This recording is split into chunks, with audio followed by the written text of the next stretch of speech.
A plane's right wing was burning as it called for emergency assistance. It was about to crash, and the students inside were screaming in fear and agony. The crew tried their best to calm them down and instructed everyone to put on their oxygen masks. Suddenly, a large explosion happened, causing the students to hold tight to their seats and pray for a miracle. Kyo was called by his classmate. He was told to get a grip and to try to distract himself. The man smiled and referenced one of Liam Neeson's movies in relation to what they were going through.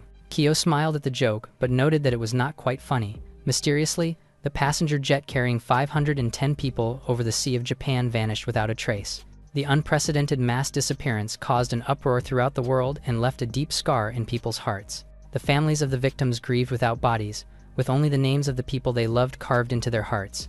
Kyo slowly opened his eyes and was greeted by the sight of a divine being who told them that they had been chosen as saviors. The being explained that they were going to be transported to a world of swords and sorcery far beyond their timeline. The land faced the brink of extinction due to the advances of the Demon King's army. Humans were being ravaged by demi-humans and beast folk corrupted by the power of darkness. With this, she would give them skills that could help them in their mission to save their new world. Suddenly, screens popped up out of nowhere, just like a game status menu. The students asked each other about the skills they had received. Meanwhile, Kyo looked at his screen and discovered that he had been bestowed with the power of the Shadow Walker. With this power, he had the ability to move through shadows and store objects within them. His friend Ren found his power impressive and assured him that if someone attacked them, he would be the one to knock them out. They had to survive in this new world after coming out alive from the plane crash. The divine being then called the 34 heroes and declared that from that moment on, their goal was to defeat the Demon King and save the world from destruction. They had to use their courage, wisdom, and skills. The door to another world opened,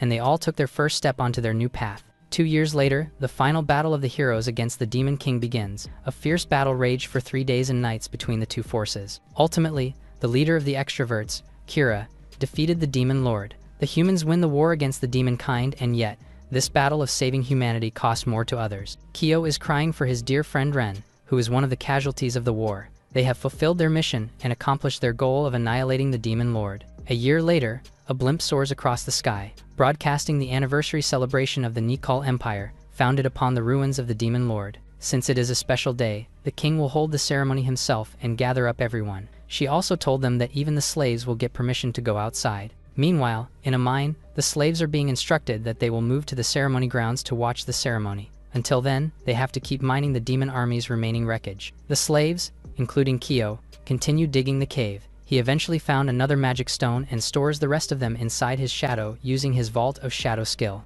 His friend Tatsu talks to him and expresses disappointment with their level and skill. He thinks it is unfair to be a slave with other races and slowly get their life sucked up. Loners and introverts like them stay losers even in another world. Kyo agrees and mentions that he just wanted to go home. Suddenly, they hear Riku, the one who mans the mines, berating and kicking one of the slaves, who they recognized as one of their classmates, Nakano. Kyo remembers Ren and how he would surely help the poor man from being beaten up. Riku gives the man another brutal kick, and Kyo almost puts himself in between them. However, Tatsu gets a grip of him and stops him from interfering. He has no business playing hero there when he is helpless as well. They have collars on them that will likely explode if they rebel. In their world, at least they had rights, but in the new world, they are treated as the same kind of loser. Kyo grits his teeth and holds it all in. Even given skills and hailed as heroes, they still ended up as playthings for the strong in the world. He finds this infuriating, and if only he had power, he will change the world. He raises his pickaxe and forcefully digs it into the ground. Sweating, he discovers a light coming from the hole he just excavated. He then finds a rare stone, nothing like the usual magic stones he usually gets. From that moment, his fate began to twist.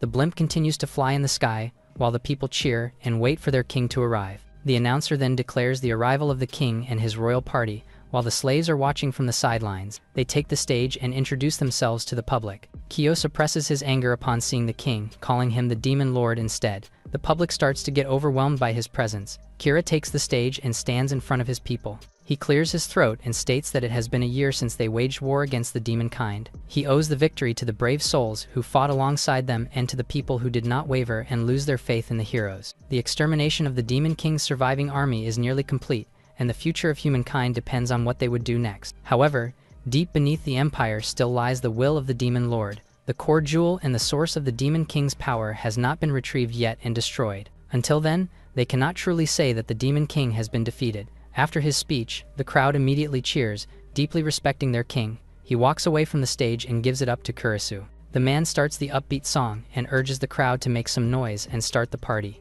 The DJ gives him a beat, and the fireworks show begins while the people are dancing. Meanwhile, the slaves stay grim in a corner. Later, they are back on their duty to mine the underground of the empire to dig some magic stones. While digging, Kyo remembers the unique stone he dug up earlier. It turns out that it is the Demon King's will and his source of power. He thought of using it to finally escape his hell. Just then, a slave goes down to his knees and begs the man to let them eat since it has been 4 days. Instead of taking pity on him, the man strikes him. He then raises his sword and is about to kill the slave, when Kyo remembers Ren and how his brave friend would fight for the slave if he were just there. Ren would never abandon anyone. Pumped up by the memory of his friend, Kyo grips his axe tightly and lunges at the man. He wants to be like his friend Ren, even though he is nowhere near as strong as him. Riku smacks him hard across the face. The force sends him instantly to the ground. In seconds, Riku's foot is already on his face, pushing him hard. The man laughs at his audacity, calling him foolish for even trying to fight. He then shouts a new order for every slave to beat the light out of Kyo. Helpless as well, the slaves start to beat him up to avoid punishment. In the end, Kyo remains weak and powerless in this world, and probably in the next. His doomed fate will never ever change, no matter how hard he tries. As he is about to lose consciousness, Riku commands the slaves to throw him into solitary. 3 slaves help to carry him while his friend is crying for him and expresses remorse for hurting him. In the cell, Kyo is being restrained. In pain, he wonders when it was the last time since he last ate. The Demon King's jewel shines beside him. A system pops up and informs him of his compatibility with the jewel. In that moment, the wounds in his body heal and his strength is restored. A female demon then appears before him and declares that he was chosen by the will of the Demon Lord and that he must follow that path with her. The female demon named herself Thasia, the servant of the Demon King. Kyo is in disbelief to believe that the Demon King is inside of him. He gains super strength and was able to break free from his restraint. From now on, he shall lead the demon race and rule the world. Thasia successfully unlocked the compatibility mode for him, and this means that he is to become the next Demon King. He scoffs at this, saying that he is not tailored to fight and does not have any unique combat skills. She grabs his hand and tells him that he is the only one their race could count on. Flustered, he realized that this is the first time someone ever relied on him. He has never felt like this before. Thasia admits that it pains her to rely on him since he was originally an enemy. Many of her comrades are still enslaved and their lands have been pillaged.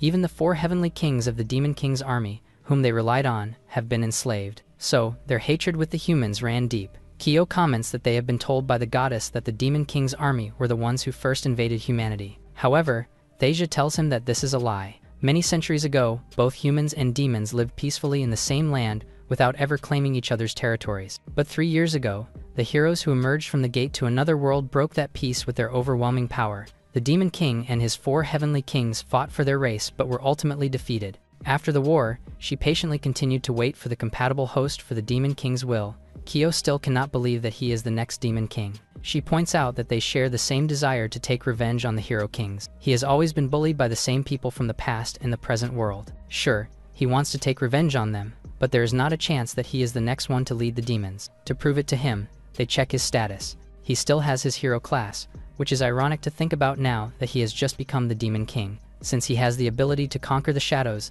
this alone is compatible with the Demon King's dark powers. However, she finds it hilarious that his level is only at 5. She thinks that it must be a glitch but discovers that he really is not the one meant to fight on the front lines. He has always been providing support by pulling out different weapons from the shadows. Hence, his level has not gone up a bit. Thasia cannot help but feel disappointed with their current situation. Since they are left with no choice, she decides that they need to train him to raise his level and opens a portal. She pulls him inside and tells him that they are in the Chamber of Wills, a space created by the will of the Demon King. The dying wishes of those who fought the Demon Kings of the past dwell within the space. In there, he will pass through countless doors and defeat the attacking remnants and absorb their level power. In addition to this, time flows differently there than it does on the outside, so he can train to his heart's content. With this, they can aim that they become the first to surpass level 99. After their discussion, Kyo is finally ready to face the first demon. A door opens and a low-ranking goblin appears. The demon lunges at him, and he can easily see its movements since it is not that fast. He uses his shadow skill and fetches his sword from his vault. He then slashes the goblin, annihilating it on the spot. Because of this, his level automatically rose up to 6. He looks back at Thasia excitedly, announcing that he has defeated a goblin. Fired up, he even thinks that leveling up is quite easy. However, she warns him that he must not let his guard down since goblins are creatures that like to flock. Just then, an army of goblins comes out from the door. Kyo is suddenly overwhelmed and alarmed by the situation, especially after seeing the bigger goblin boss on the far end. The goblins lunge at him at once. With no experience in fighting, the goblins easily take advantage of the situation and immediately injure him. The goblin boss raises his weapon against him and takes a strike. The blow leaves Kyo incapacitated and lying on the ground. He wonders if this is the moment when he will finally die. With nothing to leave in this world, alone and cold again, he has always been alone, and now he will die alone as well. As he closes his eyes, Thasia tells him that since they are in an artificial space, he cannot die there. With this, he resurrects, and his heart begins pumping again, sending a jolt of power into his body. He opens his eyes again, and his body is now being controlled by the power of the demon's will. It is telling him to wake up and fight, and screaming at him to be strong. Steeled by his hatred for the hero kings, he asks the demon's will for tremendous power. He summons his blade from the shadows, which is now transformed into a refined dark sword. Kyo's body is surging now with power, but it feels like it still is not enough. If he needs to die as many times as it needs to gain more power, he will do so. He will kill every monster inside the chamber to level up more and be the strongest. Resolute to get more power, he fully activates his new blade and annihilates every goblin on his way successfully. Thasia is glad to see his quick improvement, and Kyo admits that he is not afraid anymore. He lunges at the goblin boss and slashes him in half. Kyo finally accepts that he is the new Demon King, and this changes his class from hero to Demon King. On a rooftop, Kyo is face to face with his friend Ren, who is apologizing to him since he cannot protect him anymore. Kyo is overwhelmed by fear, especially after seeing his friend in a decomposing state. Suddenly, Ren is expressing remorse that he had to die first when he still had so much to do. Kyo wakes up with a jolt. He had just had a nightmare, and Thasia is sitting next to him. She tells him that it is normal since his body has not adjusted to the rapid leveling up yet, so he might feel that his body is foreign to him. She asks if he feels well now and touches his head, which flusters him. After defeating the goblin army, Kyo is currently at level 26. He did not expect much, but this is a significant achievement, and it feels like he has become a completely different person. It is incredible that his body feels light, and he cannot believe that this is exactly the power of a Demon King. He faces another door, and another beast comes out from it. The number of foes the Demon King has fought is simply staggering, but there is no time to be flustered. The lion monster is huge, and he starts to get nervous. He got caught up in excitement earlier, and now he is starting to feel uneasy. The lion launches an attack, and he immediately dodges.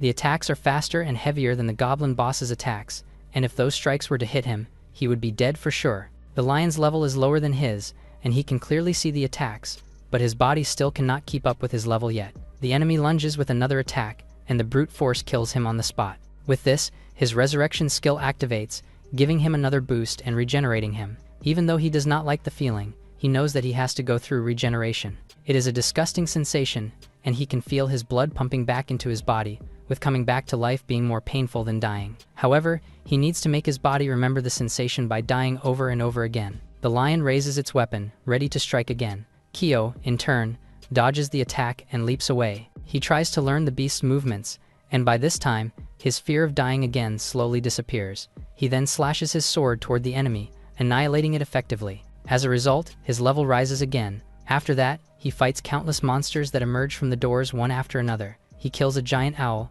a humongous beast, and a venomous spider. He kills them repeatedly, and every monster that fights him is defeated, while he, in turn, is killed repeatedly as well.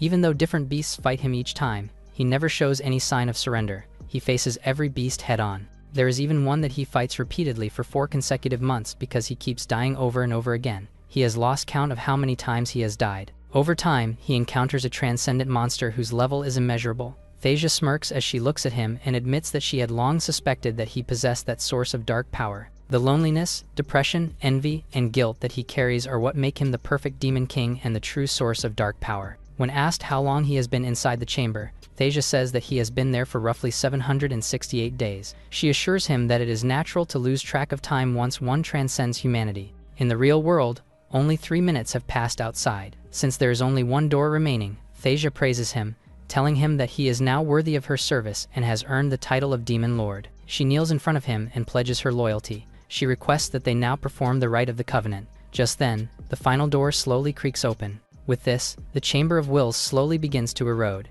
In an instant, he is transported to a school's rooftop, and he is now wearing his school uniform. While scanning the place, he figures out that this is his old school. Out of nowhere, Ren barges onto the rooftop, much to Kyo's shock. Kira then appears, wearing the same vile, bullying expression, and tells him to fight. He wonders why Kira is in the chamber. Kira mocks him, saying that he does not need a babysitter anymore, and then impales his sword into the unconscious Ren. Kyo grits his teeth in anger, telling himself to calm down and not take the bait. After all, he is dealing with a demon. He reminds himself that this is all fake and just a dream. However, the Kira in front of him possesses the memories of how he was transported into the new world, how he fought the demon lord, and how he won. He eventually became a king.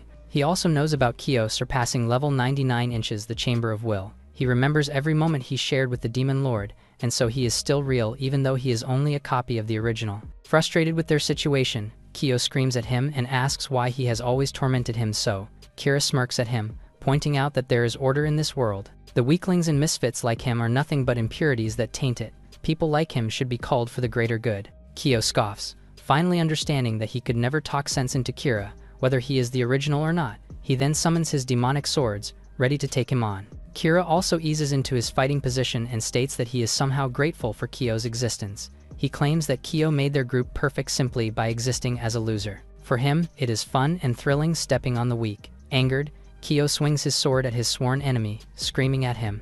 This man made his life a living hell, and many people stopped going to school because of his bullying. This does not faze Kira at all, as he does not show any remorse and instead downplays his sins by saying that it was just kids bullying each other. While Kyo is trying to strike him, Kira confesses that it was not the demon lord who killed Ren, but him. Ren dared to call for peace and unity between the two races amidst the war. If they could not share the same goal, then it was better to eliminate him. He adds that he never got along with Ren in the first place, and that Ren had been picking fights with him since the first day of school. Kyo manages to grab him and slams him to the ground with violent force. He chokes him, but Kira states that Kyo will always be stuck at a low level because he has no resolve to kill. Triggered, Kyo drives his sword into his chest. Seemingly immortal, the copy simply laughs at how pathetic he is. If Kyo had only had the courage and strength to fight back before, things might have been different. But now it is too late. His friend is dead, and he was not able to protect Ren. Kyo impales him repeatedly with his sword as his emotions get the better of him. Kira lies unmoving on the ground,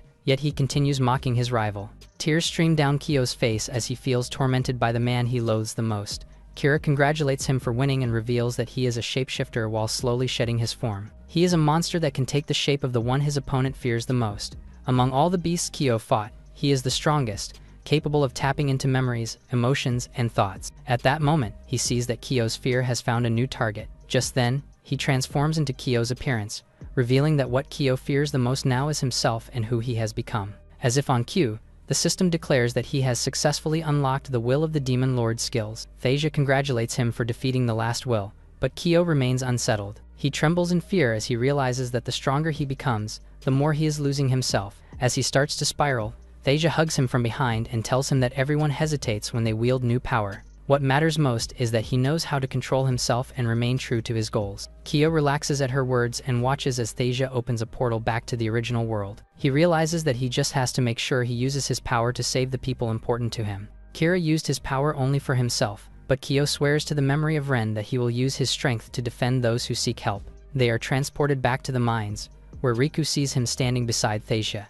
The man is holding an unconscious slave in his grip after beating him. Upon seeing Kyo with a girl, Riku smirks and remarks that he has the audacity to play around despite being a slave. He declares that Kyo needs to be taught a lesson. Thasia urges her master to ignore the man for now, as they still have things to do. Though beaten up, Tatsu apologizes to Kyo for hitting him earlier and says that he is one of his real friends, admitting that he was only afraid of the punishment. Kyo decides to test the Demon Lord's power that he has gained. Thasia agrees and tells him that he should enjoy his new power. He raises his hand and begins gathering his power into his palm. Kyo and Ren are in the classroom, looking out a window. Kyo wonders why Ren would help someone like him when there is no benefit. Ren replies that he is not helping because he wants something in return. He does it because he can't stand seeing injustice. He adds that someone with a kind heart doesn't deserve to get beaten down. He tells Kyo that he should hold his head up high, as he is stronger than he thinks. Back in the present, Kyo remembers these words. He vows to save all of his friends as he sees Riku dragging Tatsu. Riku looks at Kyo and says his face is making him angry. He gets a detonator and says that if anyone defies him,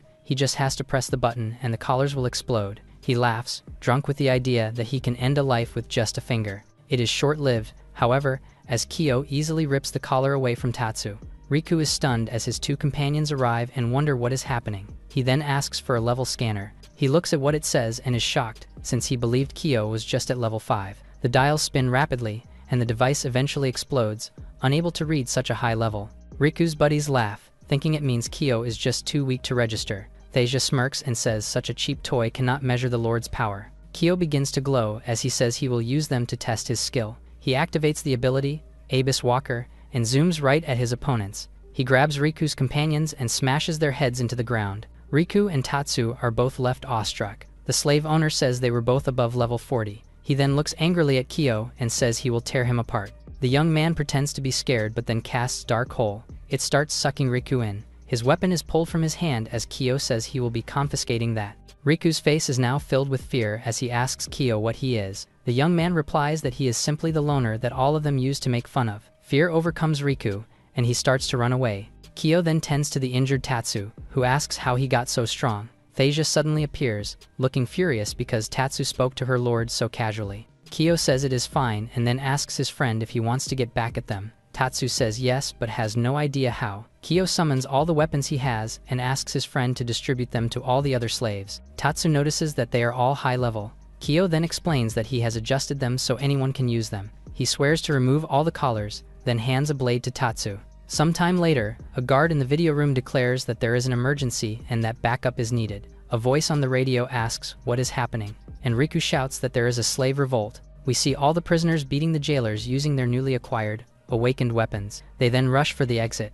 Riku is in their way, but he immediately cries out in fear when he sees the group descending upon him. In the video room, the guards are now likewise shaking. The slaves continue their passionate escape, killing everyone in their path. Kyo watches them from behind, as Tatsu tells him that they can handle it. He adds that he will organize a rebel army with the people in order to fight the Empire. He then looks Kyo directly in the eye and says he is their ray of hope. Kyo is surprised for a moment, then heeds their words to hurry up and get upstairs. He and Thasia then break into a sprint, heading in the other direction. He wishes his companions well, then arrives at the hole in the wall. He keeps moving but still can't accept that he is seen as a light of hope. He remembers how he just watched while his friend was being bullied. Now, tears start to form in his eyes as he realizes that for the first time, someone expected something from him. The thought fills him with passion as he leaps into the air. The wind blows in his face as he feels like he can do anything. Meanwhile, in a grand throne room, Kira hears the reports of the slave revolt. He orders Karen to call the 4 sages. She smiles and guesses that this means a compatible vessel has appeared. She then asks if Kira is mad, but he says no. He is actually happy, thinking this will be a good way to kill some time. In the Nikal Castle Imperial Conference Room, Kira is having a meeting with the 4 sages. He quickly updates everyone on the status of the Demon Lord's successor and says they are surely aware of the implications. If word gets out that the Demon Lord's will was stolen, it would be a disgrace to the citizens. He then asks Kaido how the search for the successor is going. Kaido replies that he has deployed magic surveillance drones across the Empire, but he still can't track him, as the picture he has is too blurry. Kira is clearly not happy with this answer, and Kaido starts to sweat. Kira then tells everyone that he is not interested in hearing makeshift reports. He wants actual results the next time they gather. He smiles and says he is counting on them as we see the 4 sages looking worried. Elsewhere, we see a poor area filled with ramshackle dwellings. A hooded figure walks down the street and sees all the impoverished people. A voice informs him that this is Rotown, the lowest tier city, a dumping ground for those not blessed with power or wealth. No matter the race, the Empire oppresses them all. A bird then lands on Kyo's shoulder, startling him. It is Thasia, who says she would stand out too much in her demon form. Impressed that she can transform, Kyo watches as she adds that she can take the form of most creatures. He then asks what the next step is. She says that no matter how transcendent he is, the Nikal Empire's power is still immense. To fight the Hero King, they must hurry to liberate the 4 heavenly kings, who are currently imprisoned by the 4 paragons of the hero's army. Kyo has never heard of them, so Thasia explains that they are 4 powerful individuals like her who serve the Demon Lord. They were gathered from 4 different races, and using the power of the will obtained through this covenant, they wreaked havoc during the war against the hero's army. However, after the Demon Lord was defeated, they lost the power of the will and were reduced to slaves. The 4 paragons under the Hero King each govern one of the 4 areas of Nikal, and multitudes suffer under their reign. Kyo now sees what he has to do. Thasia adds that by forming a covenant, the 4 kings can regain the power of the will. Kyo sees the wisdom in the plan. Having more allies will be helpful. If they are suffering, then he must help them. No one should be enslaved. Thasia is happy to hear this, and sees he is indeed a vessel fit to rule the demons. They then head forward to rescue the first of the 4 heavenly kings. A large coliseum stands in the city, filled with cheering spectators. A host announces that the Undead Games begin today, then asks the owner to announce the first matchup. A white-robed figure points at two individuals, and the match is confirmed. The fighters enter the ring. In the red corner is the hero of the kobolds, Ryga. In the blue corner is the one-eyed slaughtering tank, Saikyu. A bell rings, and the death match begins. The two combatants charge at each other as Kyo watches, wondering what is going on. Thasia, now in the form of a mouse, says the arena is run by one of the four paragons. Here, demons are forced to fight and people bet money. She calls it a disgusting entertainment facility for ugly humans. Kyo is sad to hear this, but he suddenly asks why he is also in the cage with the other participants. Thasia explains that entering as a contestant is the easiest way to infiltrate the place. He then looks at the fight and realizes that his rival has not changed at all. Back when he was a student, Keiji would force weak students to fight each other for entertainment, laughing maniacally while turning others into a spectacle. Back in the arena, Kyo looks up and sees that Keiji is still the same. The host walks into the arena and draws the crowd's attention to the member of the four paragons. Keiji says both fighters showed great spirit and that he is pleased. Thasia whispers that the truly disgusting part will now begin. Ryga slashes his opponent's arm and drives his sword through Saikyu's body, killing him. Saikyu falls to the ground as the match ends, but Keiji is not happy. He says he wants to see more fighting spirit and activates his skill, commanding the dead body to excite him some more. He casts Corpse Ascension, and Saikyu's eye opens as his heart beats once more. He rises to his feet, resurrected. Thasia explains that they fight until their limbs are torn off, and they can no longer stand. That is the rule of the Necro Royale. Kyo is shocked to see a skill that resurrects the dead. Ryga doesn't want to hurt anyone else, while Saikyu cries, saying he no longer wants to fight but he can't resist Keiji's power and attacks anyway. Kyo is all too familiar with the pain of being resurrected after dying. He decides he can't watch anymore and is going to help. Thasia tries to stop him, saying freeing the four heavenly kings is the top priority. Kyo argues they have no time and don't even know where the four kings are. An orc sitting in the corner then speaks up. He asks if they could speak more quietly, then asks Thasia why she has come here after all this time, as we see that he is the Orc King, Ogus, one of the four heavenly kings. Thasia introduces Ogus to Kyo as one of the four heavenly kings. She turns back to her humanoid form to kneel before the Orc King. She states that she came to ask for his aid to free the captured demons and defeat the Hero King. She asks that he form a pact with the Demon Lord and fight by their side against the Empire. Ogus tells her there is no point since fighting them again just means losing everything again. He regrets all that has happened to him since the victory of the hero's army. He recalls how the humans burned their village and slaughtered many orcs without mercy while also looting anything of value. He saw how they burned his wife and child right in front of him. The sight of their bodies turning to ash is still fresh in his mind. He then recalls how they were forced to kill each other in the arena. It pains him to say that he has killed many of his comrades repeatedly. He deems himself unfit to be a king since he could not protect anyone and has lost everything. He says he dreamt of revolt so many times, but he had no power without the Demon Lord's will. He encourages Thasia to look around to see that everyone trapped here has already lost hope. He tells Thasia that she can't possibly understand what they have gone through. He screams out that she can't understand their rage and resentment toward those who have taken everything from them. He also thinks it is too much for her to ask to fight when they don't even have a Demon Lord. Kyo nervously raises his hand and introduces himself as the new Demon Lord. Ogus does not believe him and calls him a talking stick, which hurts Kyo's pride. Thasia tells Ogus not to be rude, since he is talking to the true successor to the Demon Lord's will. Ogus could not believe it, so he stared at the man's face and touched his cheek. He also asks why a human like him does not seem to be afraid of him. Kyo answers that after he had heard his story, he came to realize that demons have families too, and now believes that humans and demons are not too dissimilar. He tells Ogus that he thinks that he is a kind soul. Ogus remembers how humans ran away and feared the orcs every time they appeared in their cities, how they beat them up and wanted them to die just for simply existing in their space.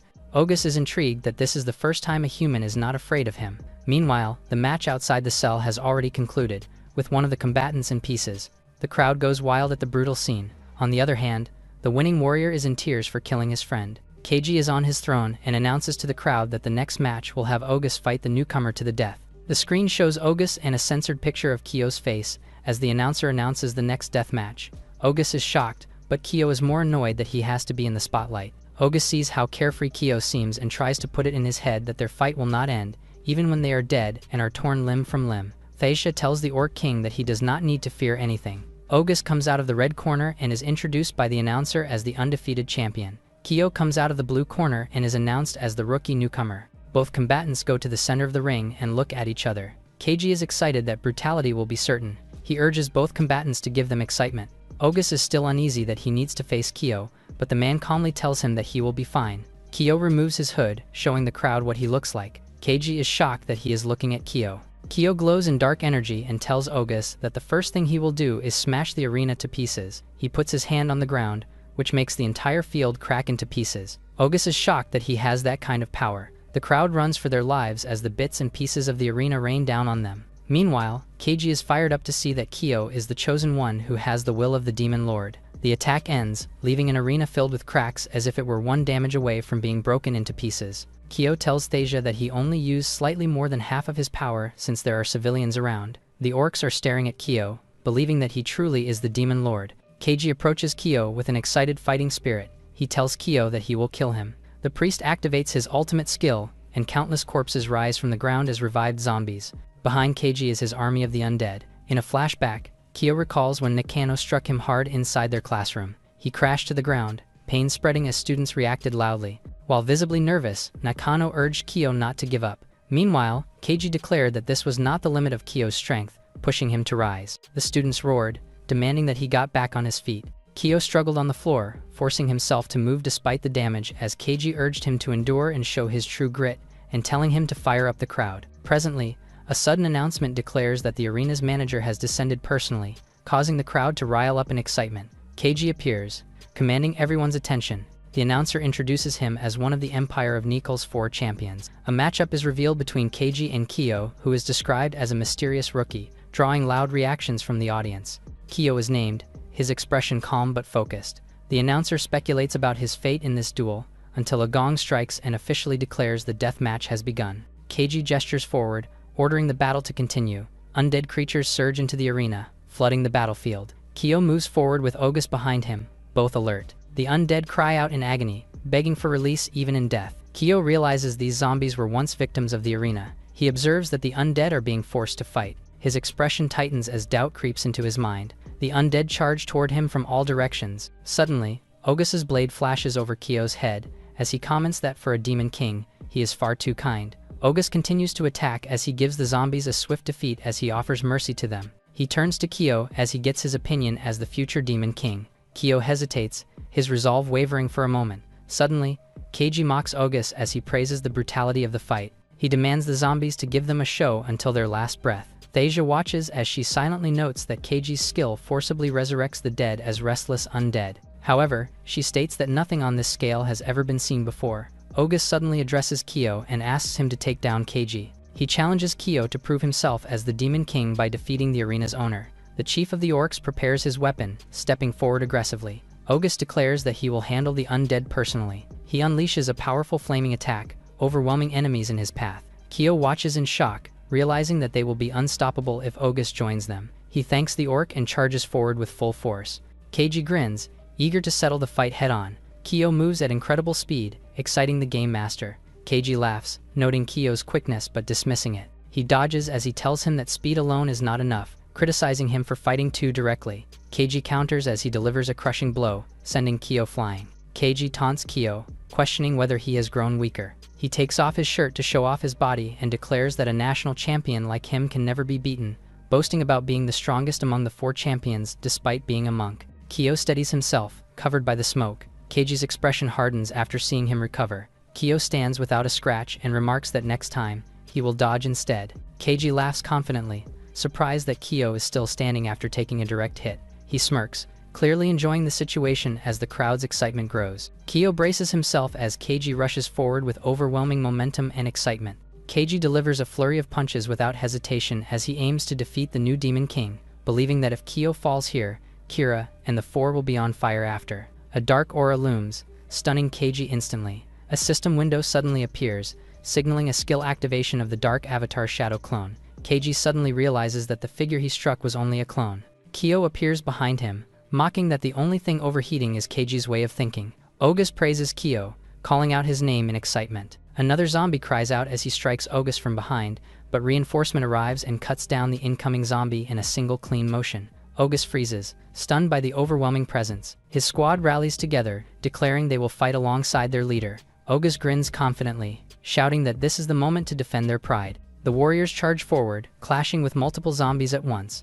Meanwhile, Keiji yells in frustration as he grabs Kyo and demands him to fight fair. Suddenly, a zombie grabs Kyo's foot from the ground without warning. He shouts angrily, questioning how this could be considered fair when Keiji's zombie just grabbed him. Keiji mutters under his breath, preparing another powerful strike. He explodes with effort, unleashing a flurry of strikes fueled by raw strength. Kyo calmly deflects the attacks, reading every movement. Kyo's eyes widened, realizing the gap between them. Kyo's demonic presence manifests, mocking Keiji for his weakness. Keiji lunges forward in rage, shouting in desperation, but Kyo raises his hand and declares that it is finally his turn.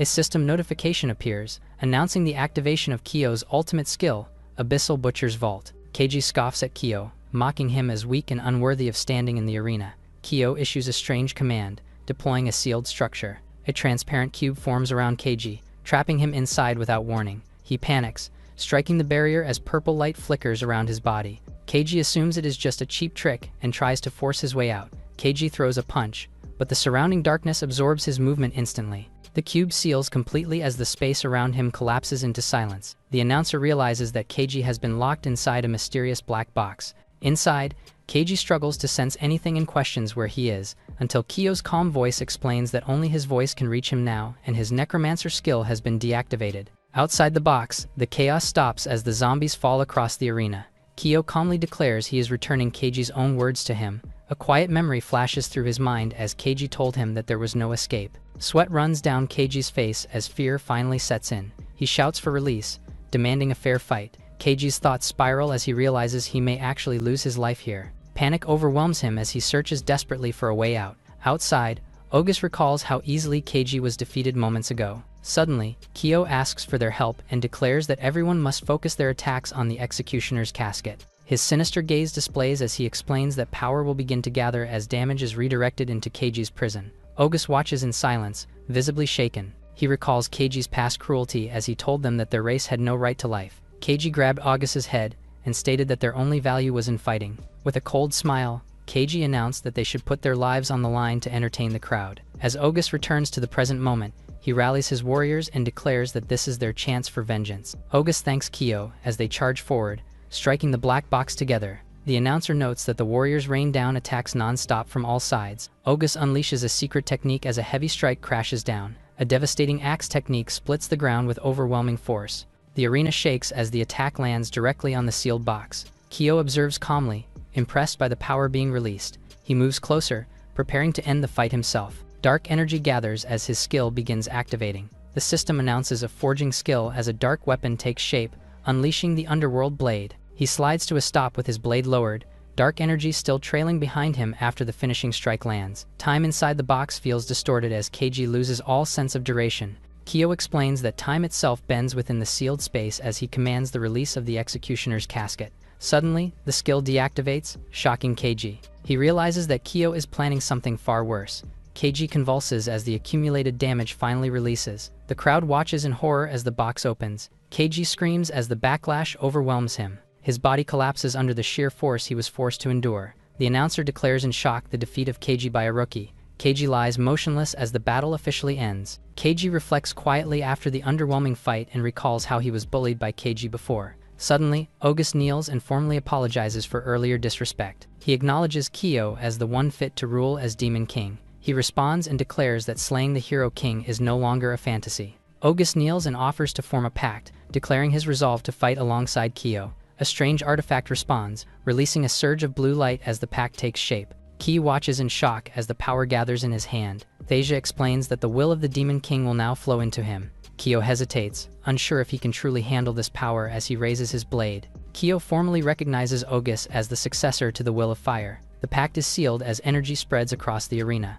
Suddenly, Kyo and August are shocked after Keiji roars in anger, trying to get up with overwhelming force. He boasts that his soul still burns and that his power is far from finished, declaring his intent to absorb every fallen soul in the arena into himself. Keiji's body swells as dark energy surges violently around him. Kyo and August react in shock as the pressure intensifies. A system announces the activation of an Ultima skill called Grave Dawn. A monstrous manifestation appears, towering over the battlefield. Keiji stares at himself in disbelief, questioning if this is his true power. He lashes out in rage, screaming for them to perish. Kyo remains focused, noting Keiji's persistence. August steps forward, telling Kyo to leave this fight to him. Flames gather tightly around August's clenched fist, declaring that the power surging through his body is his pride as an orc. August proclaims that he has finally reclaimed what was always his, but Keiji insults him, calling him a lowly and savage creature. A system announces that the Will of Fire skill has been unlocked. Thasia calmly remarks that cremation is the traditional end, while August vows to reduce Keiji to ashes.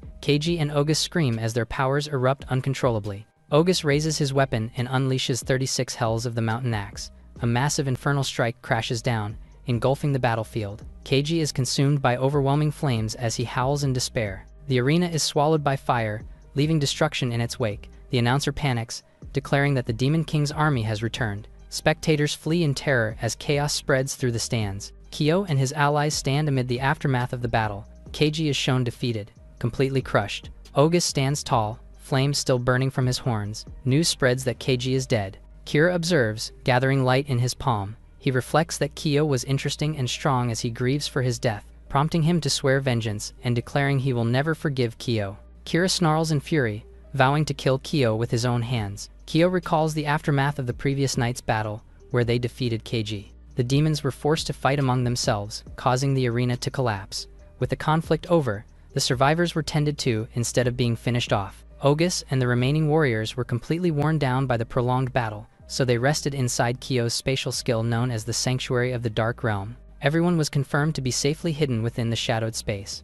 As the night passes, the city returns to calm under the morning sky. News spread quickly throughout the empire about the fall of one elite demon. Word circulated that Kyo was chosen by the Demon Lord's will. A wanted notice appears, marking Kyo as a target. In a street food stall, selling demon-based cuisine, Kyo casually eats in public despite being wanted. Thasia comments that a demon lord doesn't flinch at fear and should eat to conserve strength. Kyo remarks that fighting on an empty stomach is pointless. Determination flashes in Kyo's eyes as he commits to eating. He bites into the food without hesitation. The reaction is immediate as the flavor overwhelms him. He openly praises how good it tastes, admitting he has never eaten anything this rich or complex before. A sudden disturbance interrupts the moment. Kyo turns to see a chained beast named Hippo, a resident of the beast forest, being dragged through the street. The captors insult the creature and refer to him as something disgusting, mentioning that they are hauling him to a laboratory for experimentation as instructed by Kaguya. A weak plea for help comes from Hippo, catching Kyo's attention and prompting him to stand up. He instinctively steps forward, politely asking them to let the young beast go. One of the captors mocks Kyo and threatens him, but Thasia calmly calls them foolish mortals as she sips her cup of coffee. One captor suddenly senses danger, until shock spreads as Kyo moves and grabs them in an instant. Both captors are struck down before they can react. Kyo stands over them as they collapse. Nearby civilians react in disbelief at how fast it ended. Bystanders shout for the guards to be alerted, while Kyo acknowledges that they caused a scene and asks Hippo to get out of the area. Hippo is shown still chained, reaching out weakly. Kyo kneels and checks on him, reassuring him and asking if he is alright. Hippo explains that he has been stitched together from several species, thanking Kyo for helping him. He finally introduces himself and remarks that Kyo is pretty kind for a human. Tension flares briefly when Thasia warns Hippo to watch his mouth. She then calms down as Kyo introduces himself, with Thasia reassuring Hippo that they are on his side. Kyo asks why things turned out this way, prompting Hippo to explain that he escaped from a laboratory where chimeras are created. A flashback shows beasts being captured after the Demon Lord's death. Wings and legs were torn off and stitched back by a cruel human beast tamer, revealing that Kaguya was leading the operation. Fear spreads among the beast folk as everyone trembles at the situation. The forest's former guardian, Lyra, is revealed to have transformed into a hideous being. Thasia immediately recognizes Lyra as one of the 4 heavenly beasts of their Demon King's army. In a secret facility, Lyra is held captive among other beasts by Kaguya, a beast tamer and synthesis skill user, prompting Kyo to lower his head after learning about the biological experimentation inflicted on the beast folk. Kyo refuses to ignore what's happening and insists on acting immediately. He asks Hippo to lead the way, but the beast hesitates, warning that Kyo cannot defeat Kaguya directly, and Hippo will get caught immediately once he goes out to the city. However, Thasia reassures him and proposes traveling by air as she transforms into her dragon form. The group prepares to depart as Thasia lowers herself. Kyo reacts in shock upon learning that Thasia can transform into a dragon. He then asks her if she can fly as slowly as possible. Thasia prepares for takeoff, launching into the air as her wings spread wide. Thasia accelerates rapidly into the sky. Kyo and Hippo scream as the speed overwhelms them. The city blurs beneath them as they fly forward. Hippo tells them to go straight and warns that at this speed, they'll arrive too quickly. Suddenly, Hippo turns to Kyo and asks for his identity after recalling how he defeated 2 humans in an instant.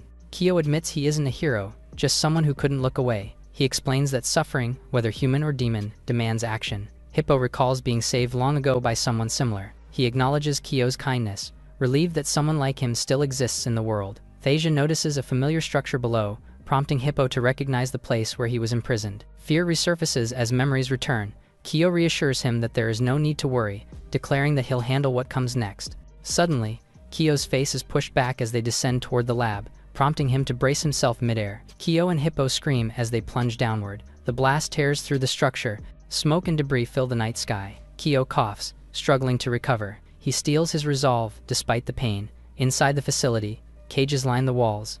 The sight confirms the cruelty within the lab, prompting the group to move deeper inside as they see everyone in tatters. Deep in the lab, Kagwa senses an intruder. He comments on the rarity of someone reaching this far. Irritated, he demands the interference stop, prompting him to order one of his lab experiments to eliminate the intruders, revealing that he is talking to Lyra, the Beast Queen. Kyo fumes as he walks past iron cages, questioning how anyone could treat life as worthless while imprisoning Lyra. A stitched beast sits silently in its cage, its body crudely fused together. Another beast stares back with dulled eyes, clearly under control. A captive beast struggles weakly as Kyo promises to save them. He pauses, unsettled, as the corridor grows heavier with silence. Hippo tells them to keep moving straight ahead toward the lab. Kyo suddenly stiffens, sensing something wrong. A faint sound echoes from the darkness ahead, stopping the group. Heavy claws step into view, scraping against the floor. Lyra finally emerges from the dark, baring her fangs. Lyra snarls violently, her presence overwhelming the corridor. Hippo shouts her name in shock, recognizing her instantly. Silently, Thasia identifies her as the proud queen of beasts,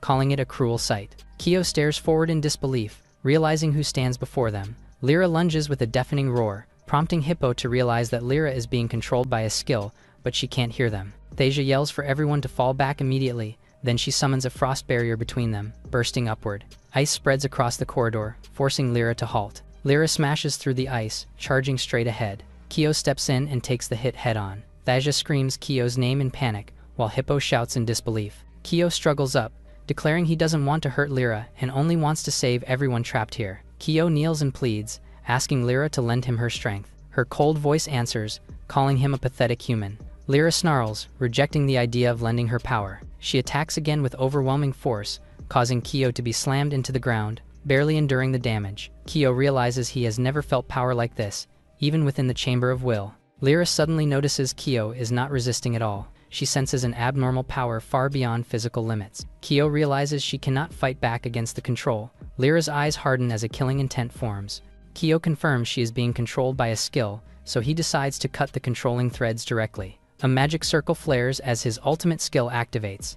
A black box manifests, while Kyo commands the skill to deploy, putting Lyra inside a purple cube. Kyo launches forward, shouting for control to overtake. Lyra is pulled into the black subspace as the box seals. Kyo explains that isolating her will undo the skill's effect and declares the control will be nullified. Kyo releases the skill, purifying Lyra instantly. Lyra's eyes sharpen as awareness returns. Hippo cries out her name in panic as she falls into the ground. Kyo and the others watch her carefully as Lyra slowly opens her eyes. Thasia speaks calmly, telling her it has been a long time.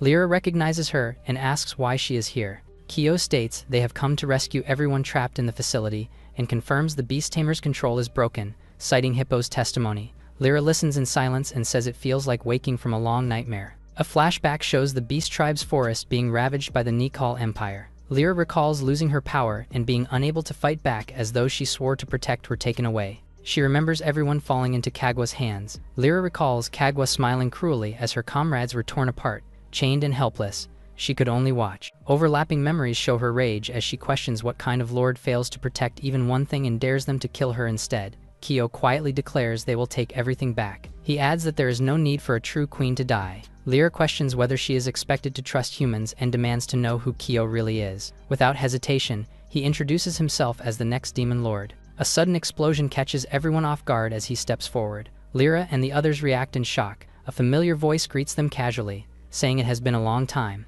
Kagwa finally appears and greets Kyo. The latter repeats Kagwa's name with restrained anger. Kagwa reflects on holding himself back, while Kira and the others enjoyed themselves. He declares that one day he wants to dissect Kyo as well. He steps into view, drawing everyone's attention. Kagwa remarks that the timing could not be more perfect and announces his ultimate research is complete. He explains the experiment involves fusing life forms using the synthesis skill. A massive structure pulses, as he calls it, the ultimate life form he has always dreamed of creating. The ground trembles as something enormous begins to rise. Kagwa boasts that he combined the strengths of every beast without discarding a single trait. Kyo stares upward in disbelief at the creature's sheer size. A wide shot shows Kyo and the others dwarfed by the monster. Kagwa proclaims it the strongest life ever born and orders them to behold its body. He names the creature Ekado, opening its maw and saliva dripping as it roars. Shock spreads across Kyo and the others as they sense its presence. Lyra reveals even the other forest lords were absorbed. Kagwa declares they are hunting now and admits he planned to use surviving beasts and humans as new test material. He orders them to stay out of his way. Kyo reaches out instinctively, shouting for him to stop. Ekado advances, each step shaking the ground as Thasia admits that she has never seen anything as massive as the monster. Lyra warns that the forest beasts are in danger,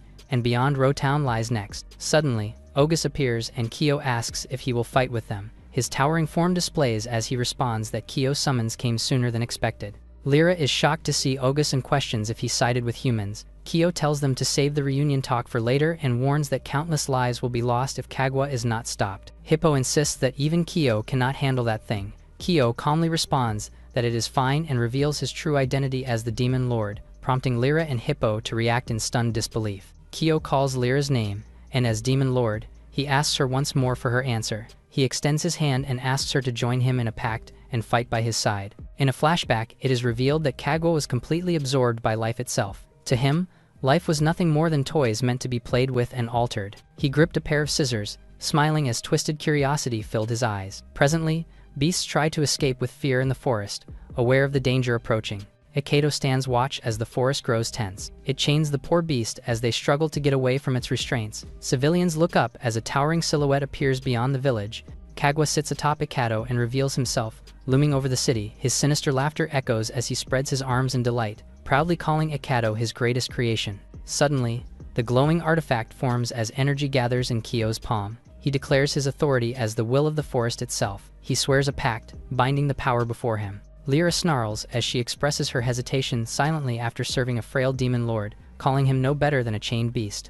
Lyra spreads her wings, issuing a deadly warning if Kyo does not kill Kagwa, vowing to tear out his own throat if he fails. Kyo feels the crushing pressure but forces a strained smile. Suddenly, Hippo decides to stay behind and save everyone trapped in the lab, crying out and begging Kyo not to die. The moon hangs high as Kyo smiles and prepares to move. He leaps forward, shouting that they will take Kagwa down themselves. He asks Ogus and Thasia to stop the monster's movements while he and Lyra will strike Kagwa from above. His allies respond instantly, shouting their agreement. Lyra calls upon the forest to lend her strength. Green energy surges as her wings beat violently. The will of the forest is unleashed. A massive roar ripples through the land, shaking trees and earth. The beast's path twists as the power takes hold. Kyo charges forward, making it clear he has not accepted her terms. Kagwa clicks his tongue, annoyed by the interference. Ekado slams the incoming strike aside in a brutal counterattack. Kyo and Lyra are thrown back, barely reacting in time. Ogus and Thasia rush in, prompting the orc to unleash his flames to stop the monster's movements. Thasia shouts to aim for the enemy's legs. A blazing ring of fire forms as a devastating technique is unleashed, while ice surges forward to counter the flames. Fire and frost collide violently against the monster's body, prompting Kagwa to stare in shock as the clash unfolds. Ekado charges forward, its fangs bared. The monster's eyes light up as it prepares another strike. The three-headed monster blasts fire simultaneously toward its attackers, prompting Thasia and Ogus to react in alarm. A blinding explosion engulfs the battlefield as the Great Purge is unleashed. The blast tears across the forest with a deafening roar. A beam of light cuts through the smoke from above. Ekado absorbs the energy, trembling under the strain. Kagwa laughs wildly, declaring no one can stop them now. Suddenly, Kyo appears from behind and thanks his allies for distracting their enemies. Kagwa turns his eyes, seeing Kyo raising his arm as he prepares to strike. Lyra grins confidently as they lock their target and Kyo activates his ultimate skill. Kagwa panics and questions what Kyo is planning, while Thasia and Ogus leave the rest up to Kyo. Kyo's eye sharpens as dark power gathers, signaling his intent to act. A black vortex forms in front of him, pulling violently at everything nearby. Ekado struggles as the suction drags him forward, unable to resist. Shock spreads from Kagwa's face as Ekado is visibly being pulled in. Kyo clenches his fist and tightens the pull, declaring the crush. Ekado roars in pain as the pressure tears at his body. The vortex swells and distorts, growing denser and more unstable as the devouring eclipse of darkness takes hold. Lyra stares in disbelief, Realizing this power belongs to the demon lord, she launches forward, wings beating hard as Kyo steadies himself. Kyo notes they barely manage to neutralize the threat and asks where Kagwa is. Lyra suddenly questions how long he plans to sit on her back, prompting Kyo to apologize and admitting fault for her forest's destruction. Kagwa's shadowed figure appears ahead, revealing the fight is not over yet. The smoke clears up, showing Kagwa's injured body and reveals that he borrowed a few parts moments before Akedo vanished. He reappears with a different form and activates his own ultimate skill in fury. Kagwa is furious and swears he will never forgive them. Lyra lands between him and Kyo, declaring she has no intention of forgiveness either. She calls Kyo and orders humans to stay back as she claims the fight. Kyo watches silently, understanding her resolve. Kagwa shouts for everyone to move as the ground trembles. Kagwa unleashes a massive downward strike, aiming to obliterate them all. He charges straight through, vowing to carve Lyra apart. Their attacks collide in a blinding flash of force, as Kagwa declares that they only exist to serve as material for his research. Kagwa laughs madly, preparing to dissect them and ordering them to yield. Lyra roars that no matter how many wounds or lives are taken, their pride will never fall. She activates the will of the forest, calling on its power. Kagwa recoils in shock as green energy binds and devours him. He screams in confusion as the forest itself turns against him. His cry echoes as the attack overwhelms his body, stunning Kyo as he observes the battle unfold. Kagwa howls for help as his strength finally collapses. His body is torn upward, powerless against the force restraining him. Light spreads as the world tree manifests, uniting heaven and earth. The beasts watch in awe, calling it the dog god. Hippo's eye fills with tears as he realizes it has truly returned. The world tree towers above them, its roots glowing with life. Lyra admits her hatred for humans still burns, but her duty remains. Kyo steps forward and Lyra says she knows whom she must serve. Lyra kneels and swears her strength until the hero king falls, pledging everything she is. After the fight, the beast forest stands reborn, as Kyo recalls the fall of the Nea-Karl Empire's 4 archfiends and Kagwa's defeat. From the destruction, a new sprout rises as the great tree is born within the beast forest. Kyo wonders what he should do next as he looks ahead, reporting that the Demon Lord army has grown to a total of 132 troops. The group reacts, noting how quickly their forces expanded in just a few days. Kyo admits the Sanctuary of Dark Serenity is starting to feel cramped. He decides they need to build a larger domain and places his hand down. Darkness spreads beneath them as space itself begins to distort. The surroundings are swallowed by darkness, leaving everyone confused.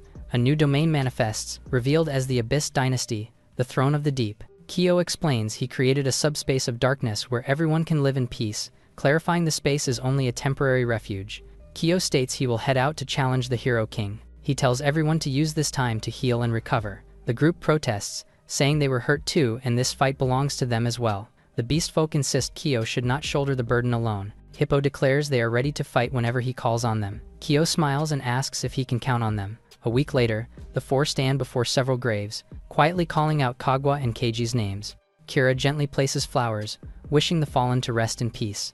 Kaido mourns the loneliness left behind, while Karen calls the situation cruel. Kurisu admits he cannot forgive what happened. Kira declares they cannot let this slide and vows to act. The group agrees to find Kyo and avenge what was done, promising to see it through together. Meanwhile, the scene shifts to the eastern territory of the Nea-Karl Empire, the nightlife district known as Boogie Town. A woman flirts with Kyo, inviting him to have fun as he reacts in shock. Another woman clings to him, offering to serve him, leaving him overwhelmed. Kyo panics, questioning what this place is as the attention escalates. Thasia reveals that the entertainment district is run by Kurisu, one of the 4 lords. Kurisu is exposed as someone who kidnaps elf women and enslaves them using hypnosis. Thasia declares that what is happening is exactly what she intended. He admits she used to do the same things in her original world and always escaped punishment. Thasia states she cannot allow scum like Kurisu to roam free, prompting her to order the club to be crushed until nothing remains. The disco ball spins as a customer enjoys himself. The shop Kuro runs is identified as the target. Club Paradiso comes into view, glowing with decadent lights. Inside, dancers perform as patrons lounge around. Kyo looks uneasy, calling the place scary, as Thasia reassures him she has his back. Suddenly, chaos erupts as someone yells at them for interfering. An entertainer apologizes as tension spreads across the room. A customer complains loudly that his expensive jacket is ruined and demands an explanation. It is revealed that Fuji is the one in trouble and apologizes nervously while promising to clean the mess right away. The customer leers at her, making crude remarks and suggesting she serve him instead, prompting Fuji to freeze in fear as his behavior grows more disturbing. Kyo looks at them sharply as the customer tells Fuji to stop and orders her to move. The customers snarl, shouting for her to be dragged away as others restrain her. Kyo moves in an instant, slamming a punch into the customer's face. The blow lands cleanly, blood spraying as the customer is sent flying. Kyo stands firm as the room falls into stunned silence. Chaos erupts inside the club as screams ring out, guests panic, and someone orders security to be called. Fuji freezes in shock, seeing a familiar face and wondering if it could really be him. Kyo reacts in disbelief after he recognizes Fuji. She desperately grabs Kyo and begs him for help as the situation spirals out of control. Fuji reveals she recognized Kyo the moment she saw his wanted poster and knew he would come. She breaks down, admitting she only pretended to be brainwashed but can no longer endure it, calling the place a hell where free will is forbidden. Kyo tries to calm her down and asks where Kurisu is, but she tells him that he went out.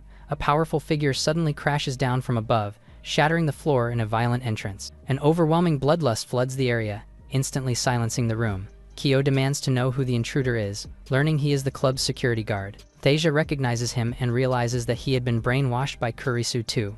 The man reveals himself as one of the 4 heavenly kings of the Demon King's army, introduced as Self-Knight Captain White Knight Wace, radiating terrifying pressure. Thasia warns Kyo that his speed and reflexes are described as unmatched even among the Demon King's forces. Thasia acknowledges that even Lord Kageta would struggle to catch him at full speed. The knight launches himself forward in an instant, destroying the platform beneath him. The attack is declared no easy task, as his speed reaches terrifying levels. Kyo reacts in shock as the knight closes the distance in a blink. The knight's strike collides with Kyo's defense in a blinding flash, shaking the entire venue. The club is bathed in pink lights as the disco ball spins above the chaotic floor. A sudden clash of blades rips through the room, drawing gasps from the crowd. Patrons freeze as panic spreads, unsure of what just struck. Another violent impact follows, shaking the space even harder. Thasia and Fuji tense up as the disturbance grows closer. Wace lunges forward, launching a swift attack aimed at Kyo. The latter reacts instantly, dodging the strike with terrifying speed.